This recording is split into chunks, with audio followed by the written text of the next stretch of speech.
So, assalamu alaikum wa rahmatullahi wa barakatuh. Good morning. Well, actually, it's afternoon. Yeah, good morning, ladies. Good morning. Walaikum salam wa rahmatullah. Good morning.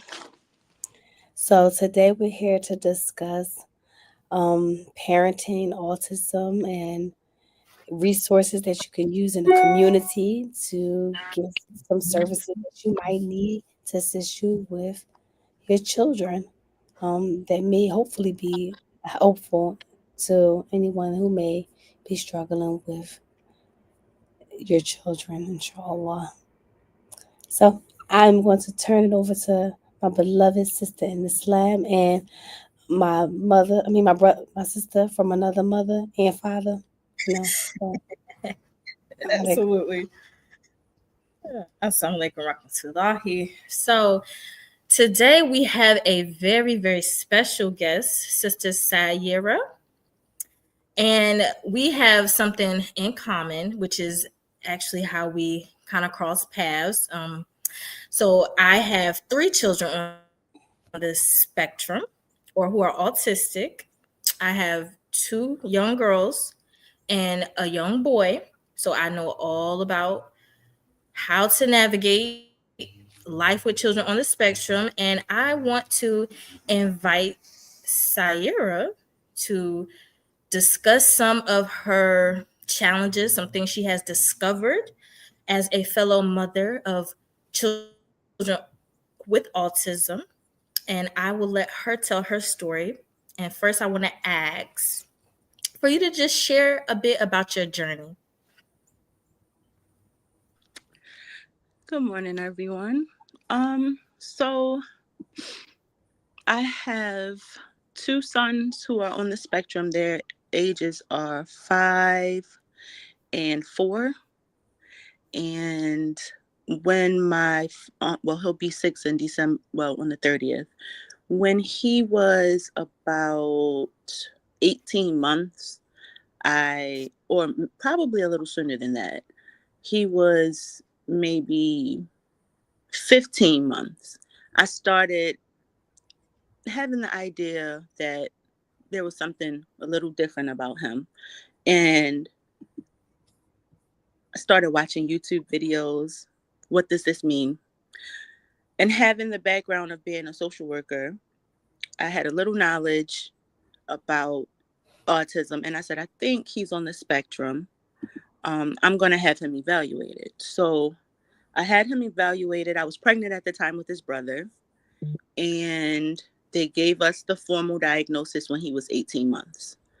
And so immediately after getting the diagnosis, I sat there for a second and I cried. And after that, I said, you know what? Now we got to hit the ground running. So I called every autism agency. Here we have something called Child Find. So once you get the diagnosis, Child Find will reach out to infants and toddlers, and they will kind of help you navigate getting them services. And infants and toddlers goes up until their age 5. So we had a speech therapist that was coming out. We have Kennedy Krieger here, which is like the forerunner for autism. So I got him on the waiting list there. And I called anybody and everybody, did a Google search and typed in autism. And I just went down the list of what, you know, services they offered, and could we tap into those services. So he got started with Kennedy Krieger and infants and toddlers. And alhamdulillah, it was in the thick of COVID, right? So everything was shut down. And so they had gone virtual. So we were getting speech therapy and occupational therapy online on Zoom. And this is over the period of him turning 2 and 3. And his brother is starting to progress, and I'm just watching him too. And I remember talking to every team that we had established for Shahid, and I said, I want you guys to keep a close eye on his brother, because we're still doing things virtually. So he comes into the camera, and so when he's coming into the camera, I'm like, watch him. And so because of being vigilant, we were able to catch it with Sajid when he was about 16 to 18 months as well, and just followed the same path that had already been forged through getting Shaheed services. So that's pretty much the journey. You know, they are both different and unique in how autism presents with them, but they are both just amazing kids. And alhamdulillah that Allah saw fit to allow me to be the person to be the advocate for them, because they inspire me every day. Alhamdulillah. And you know, I follow your journey very closely. Those are my internet nephews for sure. I'm so proud of the progress they have made. You are an amazing mother. So can you share what were some of the signs? What were some of the things that you saw that made you, you know, reach out and seek some of these resources? What made you feel my children are different? So with Shaheed, he did a lot of hand flapping. He never really became verbal. I don't remember a time with him saying mama or dada. Um, he just did a lot of vocal stemming, just making those kinds of guttural noises and things like that. And when you say hand flipping, are you like this? Yep, exactly like that. Um, and he would sit in the high chair when it was time to eat. He was very picky with foods, but some of this, and I have to highlight that when you have a young child with autism, um, it's not going to necessarily stop certain behaviors. Certain behaviors you're going to see with neurotypical children, and it's enhanced by autism, right? So some stuff is Yes. just typical behavior. A child may not want to listen to you or look at you, or they might be preoccupied. So I don't want people to hear this and say, oh well, my child is not paying me any attention, maybe he has autism. No, your child could just be ignoring you. They may have something going on with their hearing, and that's why when you go through the um, autism evaluation process, they want you to get a hearing screening to make sure that it's not, like, they try to rule out um, every other possibility before they give you an autism diagnosis. So but my son, he tuned me out. He really didn't answer when you would call his name. He did a lot of hand flapping. He did a lot of jumping up and down. He was very selective with his what he would eat. He was very sensory oriented, so he liked plush things, and he was very much obsessed with lights and spinning things. So the wheels on trucks, if there was a spinny toy that lit up, he would sit and watch it and rock back and forth as it was doing whatever it was doing. So those were kind of the things that kind of keyed me in. And then he was very object oriented and concerned with objects more than human interaction. With my 4-year-old, his autism presents a little differently. So he is verbal. Um, Alhamdulillah. He said his first words were Allahu Akbar. And I was like, Oh my Alhamdulillah. God. Oh, And he said it during the month of Ramadan. And I was just like, oh, subhanAllah, I'm doing something right. But he is very much like night and day. I'm sorry. And one other thing I wanted to point out is with Shaheed, he did not sleep through the night. He would constantly cry. Like, I had the elders telling me, oh, he's a colicky baby. He's not. He wasn't a colicky baby. He just, there was something, and I would always say, I feel like there's something going on with his gut, because the cry that he did wasn't just like, it was like he was in pain, and it would flare up and then it would die down. Like maybe the pain had subsided and then it would flare up again. And so that was something, him not we had to go through many different formulas. He was breastfed, but at some point it just wasn't working for him or me. And so we had to switch to formula. He had a lip tie, he had a tongue tie. We did the surgery for that. And still, he just couldn't get with the program.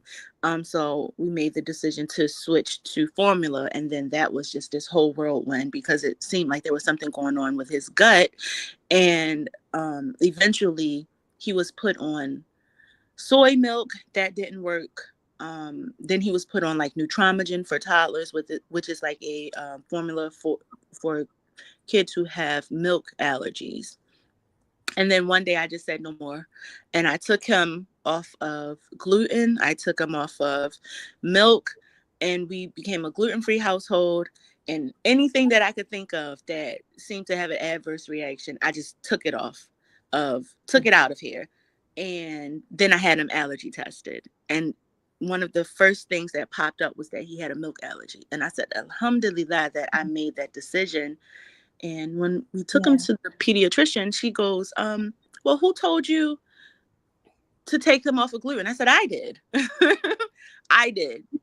She said, did anybody, advise you? No, I made the decision because I felt like something wasn't right. And it was like instant gratification because he had his first normal bowel movement the week that I took him off of all of that. And I was just like, subhanallah. It's just one of those things. I tell people, follow your gut, because most of the time the things that we're picking up on and we don't realize are those vital turning points for us in this walk. Yeah. um so with Sajid, he was very much, I remember him being a child and he would just stare, a infant, and he would just stare up at the light, and I would just watch him. He was very much attracted to the light, and when I would get in his face, that whole object oriented thing was prevalent with him, like very early. And so I said, I think he's on the spectrum too, a little more different, but still there. He doesn't really do a lot of stimming. He sleeps through the night. He did have a lot of food aversions. And when we got his diagnosis, he had a sensory processing disorder, attachment disorder. And again, some of it is what you would see in a neurotypical child, as far as that attachment or not wanting to be removed from the presence of your person. But it would get Yeah. to the point where I couldn't go to another room and come back. He would be in full meltdown mode even when I came back, and it would last for 30 minutes or so until he could regulate those emotions. What else? He has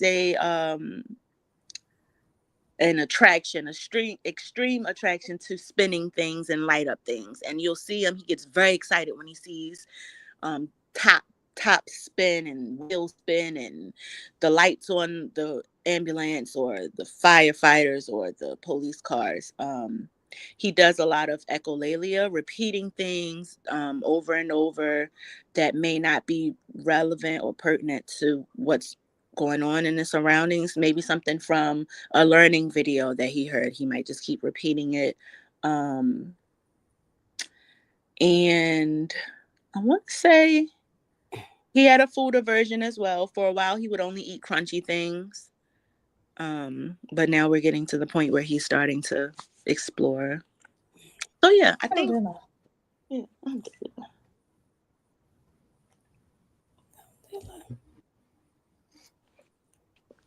yeah, yep. Those are the things. Alhamdulillah.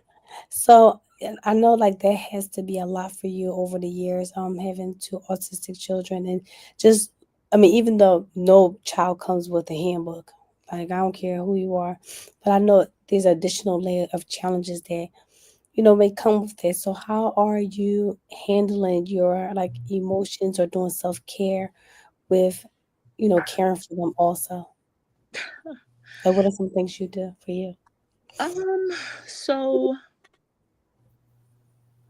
hmm. That's a good question. So self-care is something that's really important. And for the first, I think, 3 years in this journey, because of COVID and being shut down, we were just in the house, right?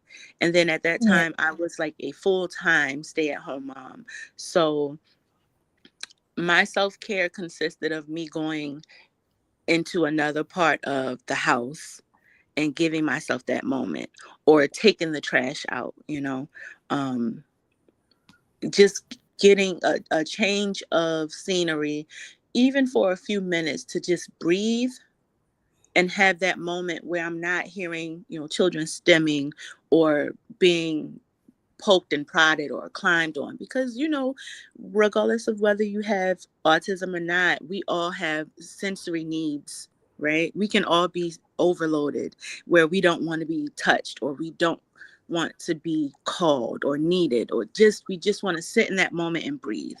And so I found myself creating these little spaces where I could have me time. If the boys would go down for a nap, when they were napping, I would take a bath, light some candles, put some Epsom salt in there, and just relax. Turn the lights off and have the candles just, you know what I mean? Just to have that moment. I made a lot of dua. I actually started using um, prayer time to create my own me time too. If I had to go down into sujud and stay there for a second, I would, or just to have Yes. that silence and that one-on-one interaction. Um, I also started my business. That I didn't realize it at the time, but that was self-care for me, because it was something that I was intentionally doing for me, and something that I like to do. It kind of started off as a hobby, and then it just transformed into something that was more than that for me. My son Shahid has some noise canceling headphones, and sometimes I will put them on and tune them out and let them do what they were doing. You know, Yeah. the especially like doing the dishes. As long as I can make sure that they are safe, I would have like the camera set up.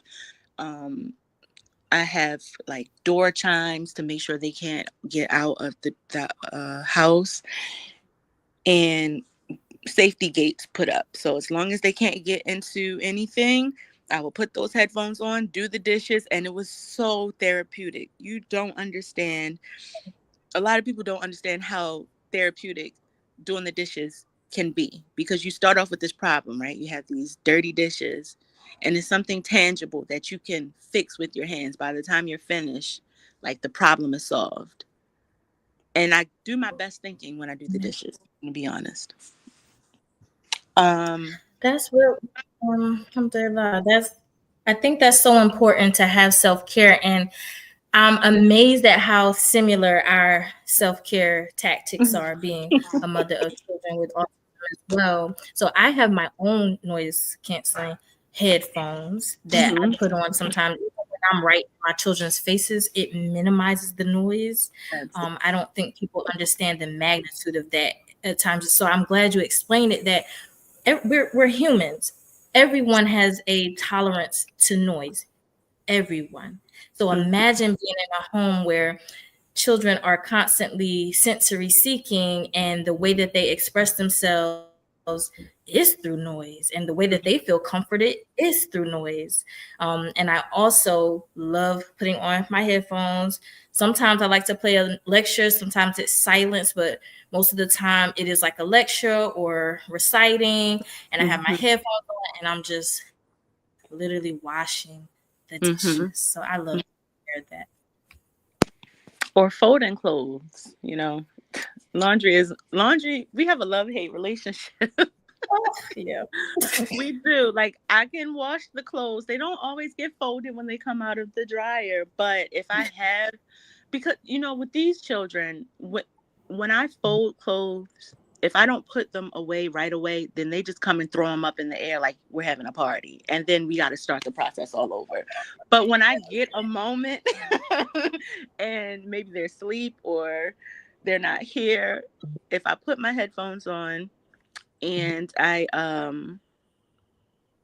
get to going with a good lecture, I can get those clothes folded, and it's so therapeutic for me.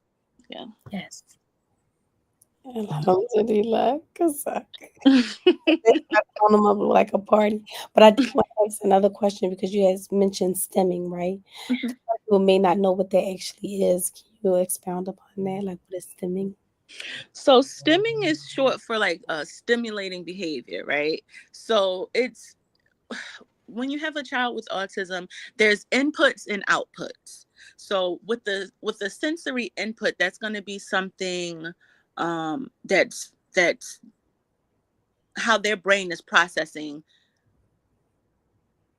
a sensory need, and the output is how they satisfy that need, right?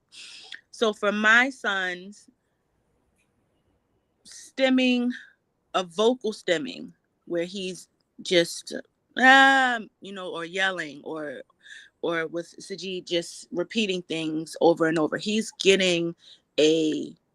he's having a sensory need satisfied by doing that. When he jumps up and down, there's a sensory need for like deep pressure, and he might need to jump to satisfy that need in his feet. And sometimes I do like deep pressure squeezes down his arms, from the shoulder down the length of his arm and down his legs. And sometimes I massage his feet. Let me tell you something. These children, they are at a spa, mommy spa, 24/7, right?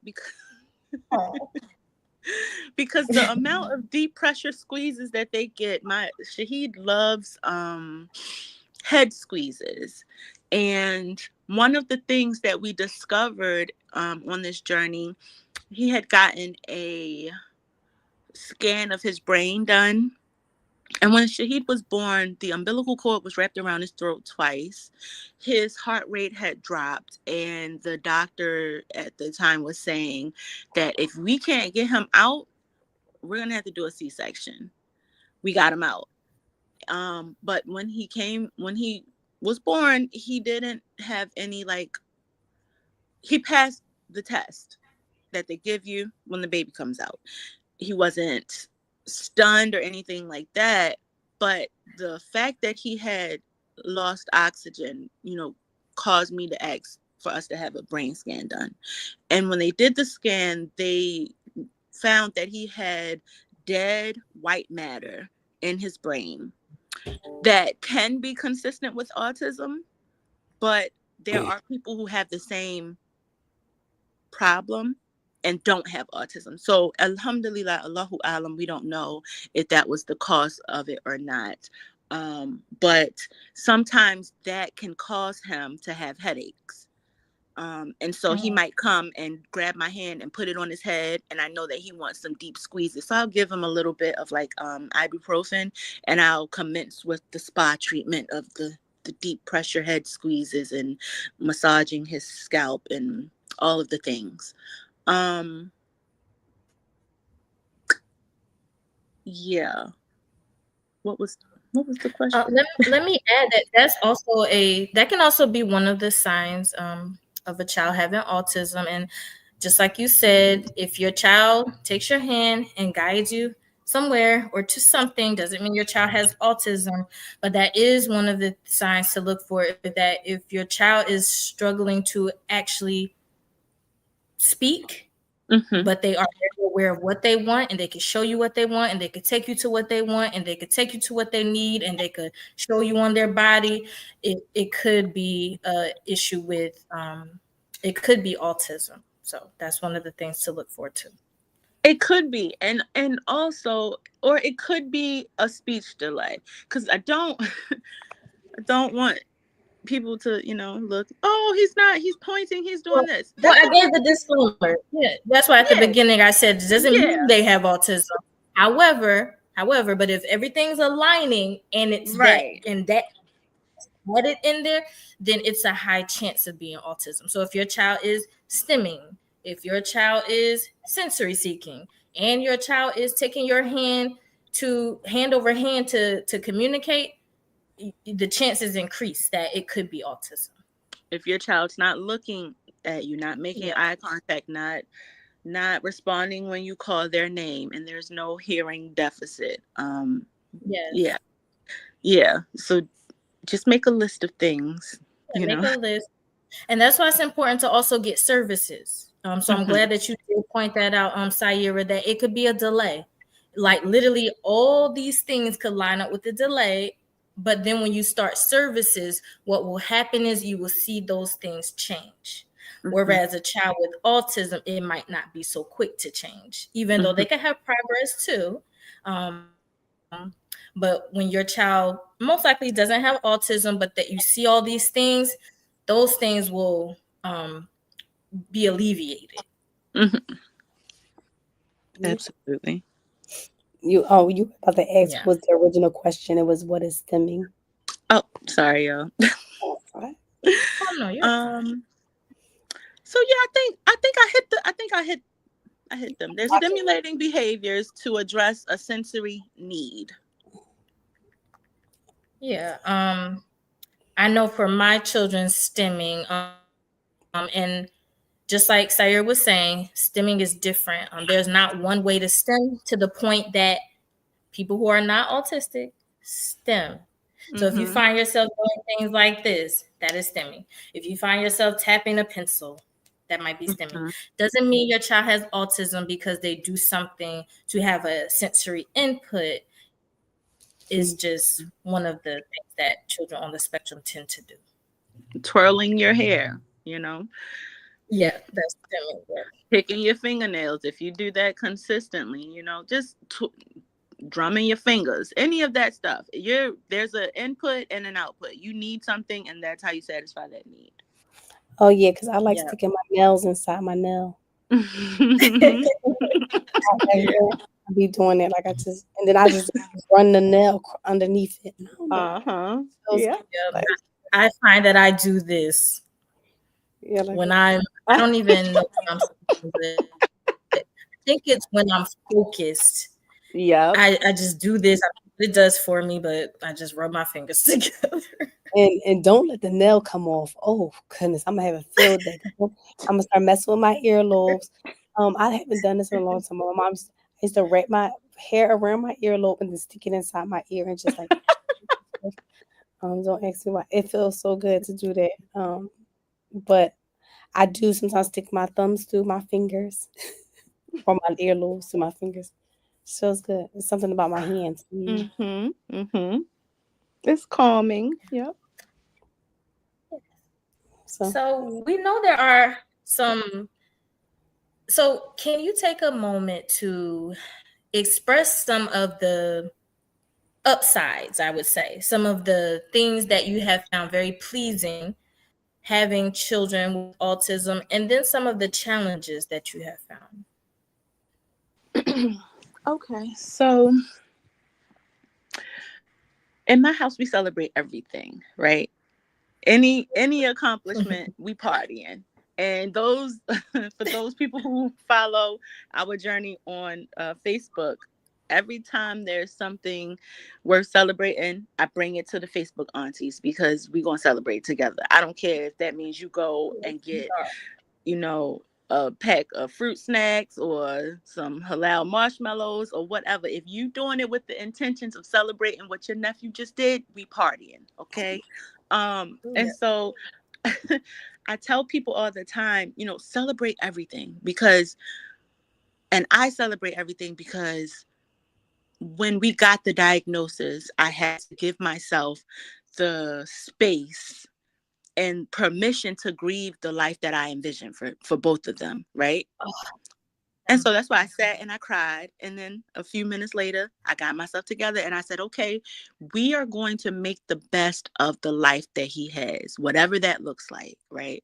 So my goals were never, I want Shahid to talk. My goal has always been, I want Shahid to be able to communicate what he wants in whatever way, as long as I can understand it, as long as the people that he are he is surrounded with can understand it to get his needs and his wants met. That's my ultimate goal for him, right? So anytime he does something, he said mama a few weeks ago, honey, after the tears fell, we partied, right? We celebrate every accomplishment because the fight to get both of them where they are today has not been easy. So I appreciate everything. So I can't just give you one thing. It's every goal. You know, him being in kindergarten now, his teacher emailing me and saying he accomplished 90% of the goals on his IEP. And for those who don't know, an IEP is an individualized education plan. So when you get a diagnosis for autism or any other learning disability, the schools have to, by law, federal law, have to accommodate the child in a safe, not safe, it is safe, the acronym is safe, but it's for appropriate and free education, right? So they have to put certain guidelines in place and certain things in place. If he needs a break, we can say, you know what, he's getting overstimulated, he needs a break. If he needs an alternative communication device, a tablet that has speech software where he touches a button and it says the word of the item or the action or the feeling that for him. So it does the talking for him. These are things that the school system by law at this time, because we don't know what's going to happen, but at this time it's federally mandated that these type of services be provided to any child that has an IEP. So him being able to isolate his finger and point, you know, that's a high, because we had to go through occupational therapy for him to be able to point, right? We had to go through occupational therapy and teach him the sign language for more, so he can come to me and tell me I want more of whatever it is that he had or whatever he was doing. I celebrate all of that. When he said mama, when he made eye contact with me and grabbed my hand and took me to what he wanted, just those different developmental milestones, because he is making progress, but he is functioning at the last assessment. Even though he's 5, he was functioning at the level of a 3-year-old, but that's progress. So we celebrated that too. Sajid had to go to physical therapy when he was 1 because he had also been diagnosed with macrocephaly, which is a big head, basically, a large head. The circumference of his head was huge at the time, and he looked like a little bobblehead. May Allah bless him, but he's now proportionate. Alhamdulillah for it all. And so he had to go to physical therapy to learn how to crawl, right? Because his head was so heavy that he couldn't. And so when he learned to crawl, we celebrated that. And when he learned to walk, a month after he learned to crawl, we celebrated that. And these are all things that the average parent might say, oh yeah, we're going to celebrate that. Or you might not even think in the world of autism that you would it would be possible, you know. So we celebrate everything. So those are the highs. Having my son come next to me when I'm offering salat, right, and grabbing his little prayer rug and going down into the prostrations with me and coming up, just, you know, engaging in that imitation is something that I count as a blessing from Allah, because there are some children with autism who could care less what you're doing, but my son is trying to engage, right? And we're starting pretend play, like just those typical milestones that we see in neurotypical children. They happen at sometimes at a slower pace for us, so we celebrate them as they happen. So him coming in the house and saying Allahu Akbar, Alhamdulillah, and things like that. Honey, listen, I be in here snot nosed and everything in the floor. because every time he does something else, it's just more of a more confirmation that I'm doing right by my sons, inshallah. Inshallah. So Yes. those are the May Allah be highs. pleased with you. I mean, the lows. The lows. Hmm, how deep do you want me to go with this? Uh, As much as you're willing to share. okay, so the the lows. They're My sons are very sensory oriented, right? And so there are times where they might seek out things that they should not seek out.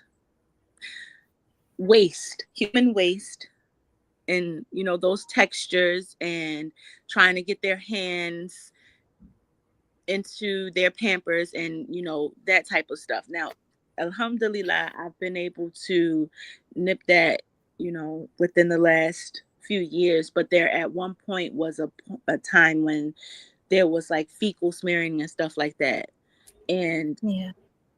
it can get very tough to have to deal with that. But you just have to realize that when they do that, there's a sensory need. So you substitute that with something else. You get kinetic sand, you get Play-Doh, you get things of that texture. And you're very vigilant, so that if they do, have to be changed and stuff like that, you're on it as soon as it happens. So they don't even have a chance to get to it. There were times, like I said before, he did not used to sleep through the night. He did not start sleeping through the night until about 4 years ago. So it would have Mm. been the first 2 years of him being alive. He did not sleep through the night. And then I had his brother. And so I'm up with a newborn baby, and and then when Sajid would fall asleep, you would think, okay, let me try to go to sleep now. But nope, Shahid is up, and he would wake up screaming. So the sleepless nights, the the constant crying, and they're crying because they need something. They're trying to communicate that something's not right, but they can't communicate it. So you have to be like an unofficial mind reader and try to figure out what's the problem. You go down this checklist of is it is he wet? Is he gassy? Is he hungry? No, not those things. Is he tired of being in his crib? Does he want me to hold him? Like, and sometimes there is no solution, and you just have to let him cry. So you will be tired. At times there I was only able to get 4 hours of sleep. Um, the fighting for services for them if you don't feel like the services they receive are adequate. Um, Having family members who don't understand that your child has autism, having family members who think that they should be able to do more because they're able to do this action, so that means they're ready to do that action, and them just not being educated on what it means for each child that has autism, and how just because one child can do this doesn't mean that my child can do this yet. Um, Having people that don't believe that they have autism, and maybe believe that you're just spoiling them, or being too much of a mother. You know what I mean? Um, in the community, having that sense of isolation because you don't want to take your child to the masjid, because they might get looks from the people on that side, or they might not understand that your child is trying to engage with them when they come and crawl on them during prayer. Feeling like you want to go to the masjid because the only way for your child to learn how to behave in the masjid is to go. But if you take them, they might not be received in a loving way, right? getting the looks, getting the stares, having people tell you, you should have stayed home, right? Don't bring them during this time of the year if it's Ramadan, if they're there for the night prayer, and you want to go and experience that, but you can't because your child or children may be all over the place. Um, Not understanding or feeling that mom guilt. Was there something that I did wrong when I was pregnant? Um, was it the immunizations? Should I not have had that coffee when I was pregnant? Was it because I was drinking a Pepsi? Is it because I had crazy cravings? Should I have asked to have a C-section? Mm. Those types of things always can come, and you feel like, especially if you are with someone who may have other children and their other children are fine, it kind of points to you. But I always counter that with the qadr of Allah. There's nothing that I could have done differently that would have changed the outcome of my children being born with autism. Absolutely. Absolutely. I'm wondering, do you have any du'as or any Islamic advice, or for even non-Muslim listeners, um, what, how would you say to face stigma in the masjid or in the community, the looks, the stares, the uncertainty? And I know you shared something with me that was super helpful. So I would love for you to share to the listeners, how can they deal with that? Okay, so for me, and I mean, everybody has their own personality types, right? How I deal with the stares is I look back, right? Education for me is the best comeback to those types of scenarios. I don't have a problem. I've explained it to small children in the masjid.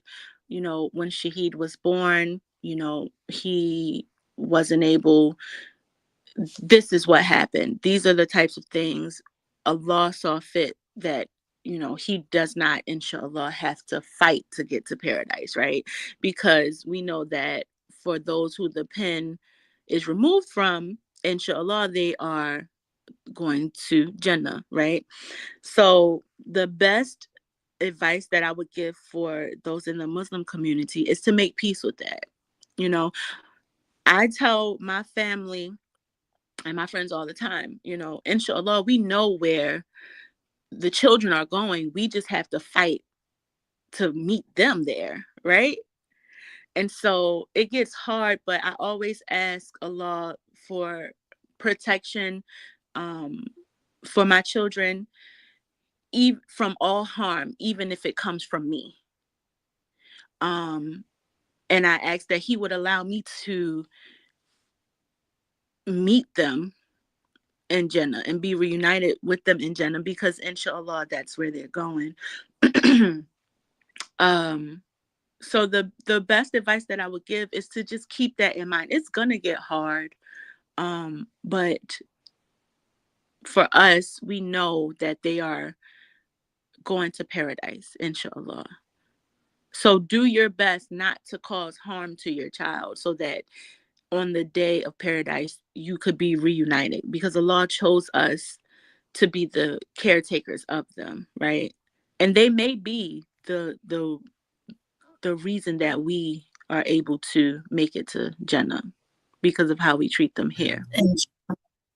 Inshallah. Inshallah. That's beautifully put. Um, yeah, that's beautifully put.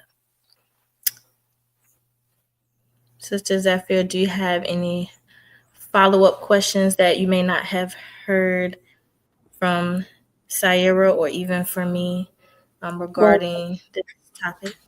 yeah, one of the things that, because she did start bringing up the masjid and some of the difficulties with going. And what I would ask is sometimes we have to also Because sometimes people don't even realize what they're doing. They're just doing it out of their own ignorance. And so, like, what would you say to them by them basically alienating you and the children from the masjid? Should I talk about that Okay. Oh, okay. So there was Yes, yes, okay. absolutely. So there was a situation that happened to me um at the masjid during Ramadan, and where we had been in the masjid. Like, I took them around noon, and then we were the only ones in the masjid. And so when people started coming around Asr, right before we were about to, around Asr, people were coming in to pray. And my son, kind of climbed up on one of the sisters while she was praying. And so after that, the sister finished praying, and she was like, whose child is this? And I said, mine. And I was told that I should have stayed home with my son. I should not have brought them to the masjid. And my response was, and it was because she was saying that he was climbing up on her. And I said, well, I'm sorry, he has autism. And she said, I know he has autism, but and I said, well, the Prophet sallallahu alaihi wasallam used to elongate his prayers when the children would climb up on him, so much so that the Sahaba thought that there was something wrong with him. And I said, we have to be careful how we treat those who the pen was removed from, because we don't know who Allah loves more. And just imagine angering Allah because you're mistreating someone that he loves. Right? That to me is something that I'm very scared of, and that is why I try to deal with my children with mercy and compassion, because I would hate to anger Allah by mistreating them. Excuse me. And so in that moment when it happened, I said that, and I got so filled with emotion that after we prayed Maghrib, I just gathered the children, like I was crying, and I left. And it kind of made the other sisters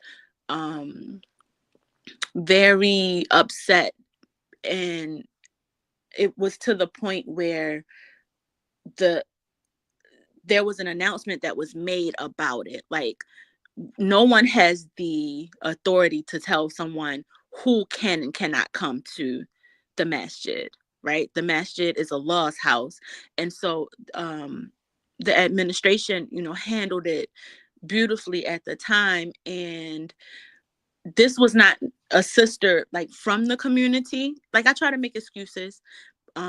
She wasn't from the community, because a lot of the sisters in the community, it's like all hands on deck when my sons are at the masjid, right? Anytime they are up, the younger kids pretty much feel like that's their brother. The older sisters like just help me with them in the ways that I need at the time.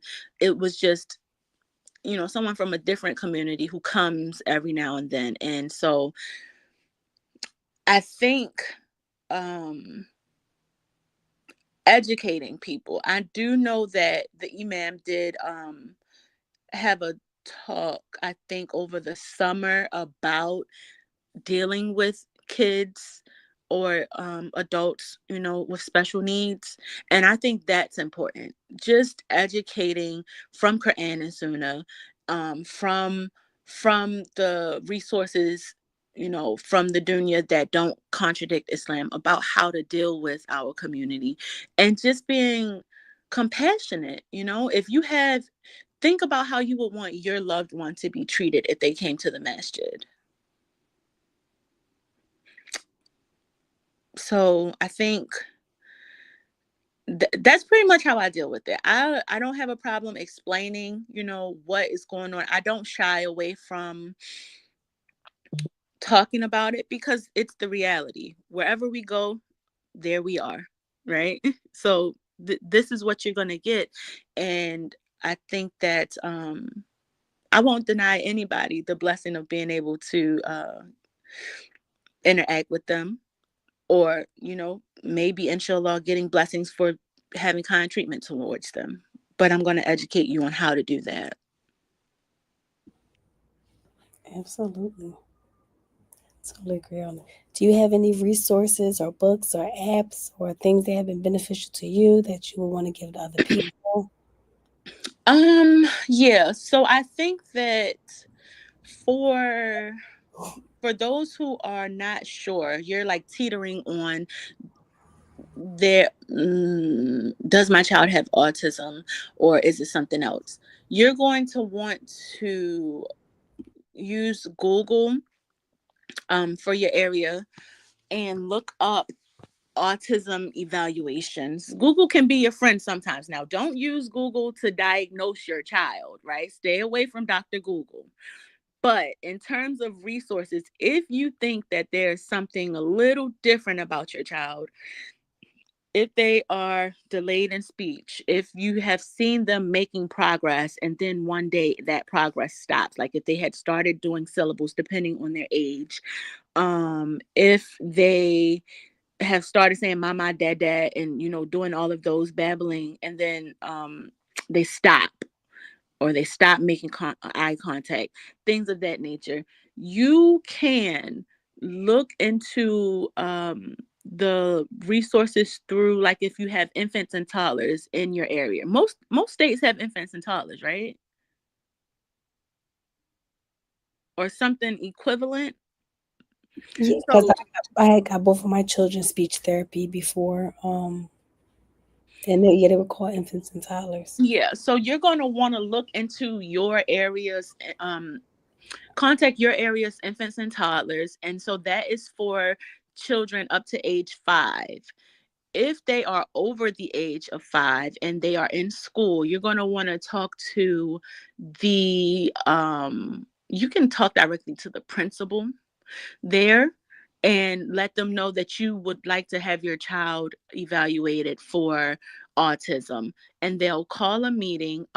They Most of the schools, if I'm not mistaken, all of the schools have special education departments.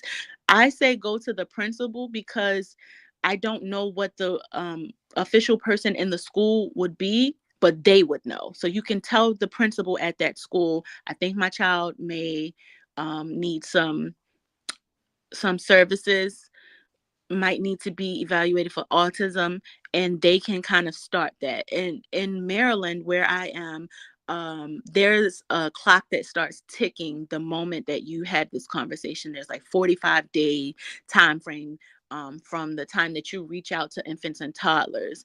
They have to get the ball rolling by law. So if you do that and they don't reach out to you within that time frame, then they'll get in trouble for it. So I would say infants and toddlers. I would also say for those who have already gotten diagnoses, look into your insurance company, if the for your child, because they can cover a lot of things, like getting an AAC device, which would be like a tablet with the speech software on it. Also, depending on your area, like here we have Kennedy Krieger. I think they have locations in other places, but just looking up the Center for Autism in your local area, because they have a lot of resources as well. Um, ABA therapy, which is applied behavioral analysis therapy. That's the therapy that is going to address some of the behaviors that you kind of want to taper, and also behaviors that you want to see more of. So look up ABA therapy in your area. They can either go to a center for it, or they can come into your home and work with the child. And that's going to consist of them seeing how the child moves around the house. um, they're going to ask you, well, what would you like to see more of? What goals would you like us to work on? They'll help you with potty training.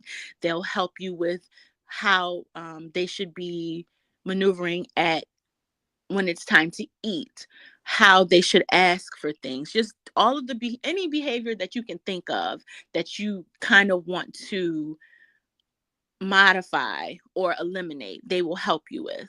um and then they also do parent training as well, most of the places. um you are your best advocate.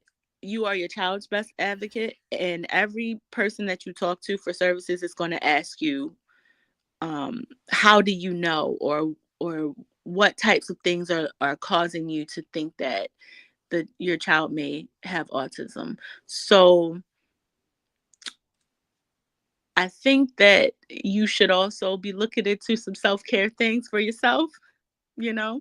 Find a support group, um, online or in person. A lot of these places do have like autism parent support groups, and look online on like Facebook for a local autism group, and just scroll through the post, because there are different resources that a lot of parents will come to the table with, because we've built this community, so you don't have to reinvent the wheel. Any problem that you're thinking of has probably already been spoken on. Yes. Mm-hmm. Let me add a website that I got from a neurologist called Mom to Mom. I don't know if you heard of that. Mm-hmm. Mom to Mom is a website that has a collection of resources for mothers with children, not just with autism, but special needs. So they offer support groups, they offer some things you may not know, links to therapies, and then they offer just reach out. Like you can reach out just to vent or things like that. I know in New Jersey, I've never heard of the infant toddler. I'm not sure what that is. In New Jersey, we have early intervention. And Mm-hmm. once you get the child um, into that service, the cutoff is 3 years old. So from, I don't know if it starts at birth. I don't know the age it starts, but I know the cutoff is at 3. And the benefit of getting your child into early intervention, that if your child does have a delay, they'll give your child all the services your child qualifies for to try to get them up to speed, so that you can determine if this is just a delay or if this is something more that needs more support. So once your child turns 3, the benefit of early intervention is that they will transfer your child to early pre-K for free, and your child has priority. So your child will be able to start early pre-K before the regular age of typical children. And then once your child starts pre-K, then they assess them and they give them all their services in pre-K. So that's how it works here in New Jersey. Those are some great resources. There's Oh, another. and free diapers. I'm sorry. Free diapers. Free diapers through the insurance also is Girl, another you hit it right resource. on the head. I was getting ready. So if Please your share that if you know. yeah, so if your child is over the age of 3, you can get a referral through your pediatrician or any other referral source. Sometimes it can be like a speech therapist, I think, but I think they want it to be your pediatrician. They can send off a referral, and you can get the Pampers. For us, we go through Johns Hopkins here, and they send the Pampers directly to the house through FedEx. You can also do that for the AAC device. You're going to need a referral from like a psychiatrist or a psychologist, and they would usually have to do an assessment, and then they go through your insurance company to have the device. But also, if you go through the schools, at least in Maryland, you can get a device provided through the Board of Education, and it's theirs. It goes with them home. It goes to school. It goes everywhere. But it's managed through the school system.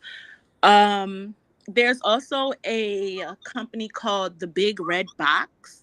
If you search the Big Red Box on like Google, they will send you a resource box that has like door chimes. It has like stop sign stickers, so that you can place it on, the doors or exits or places that you don't want the child to go.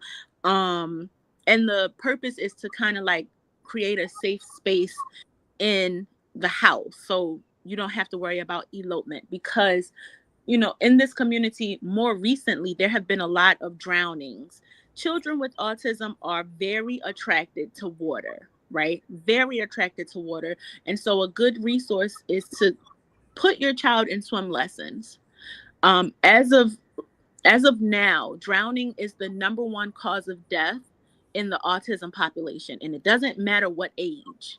So, I don't want people to hear it and say, well, my child is 16. Does your child know how to swim at 16? No.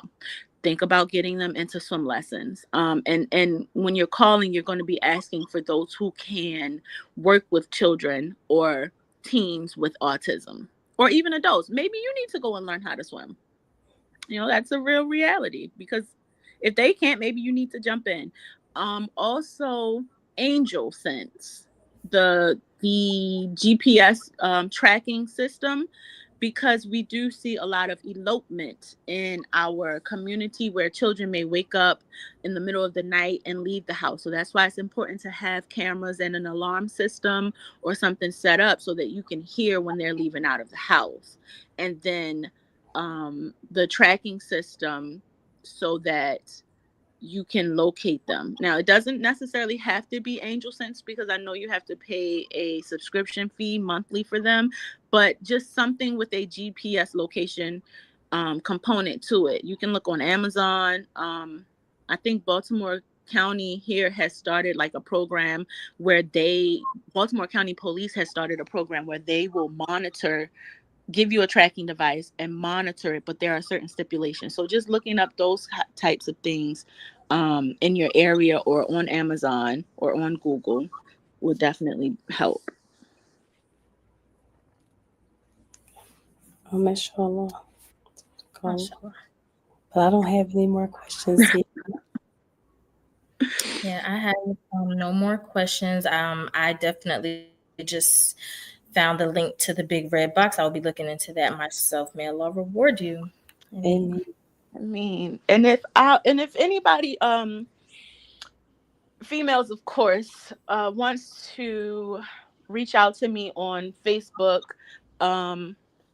you can just type in Sayera and it'll pop up Sayera Anaya on Facebook, and you can inbox me or send me a friend request, because community is one of the major supports that you're going to need. We have to build our own village, right, for the things that we need as a part of the autism community. So feel free to reach out if you have any questions. I'm a social worker during the day, therapist during the night. So if I can help you find some resources in your area, I will. And massage therapist. Oh yeah, massage therapist, mind reader, everything. All of it. Nurse. Yes. Nurse practitioner. All the above. All of the above. Well, I can say that this was a very beneficial podcast. I really enjoyed. Thank you so much, Sayera, for agreeing to come on and allowing us to pick your brain. Thank you for having me. Jazakallahu khair.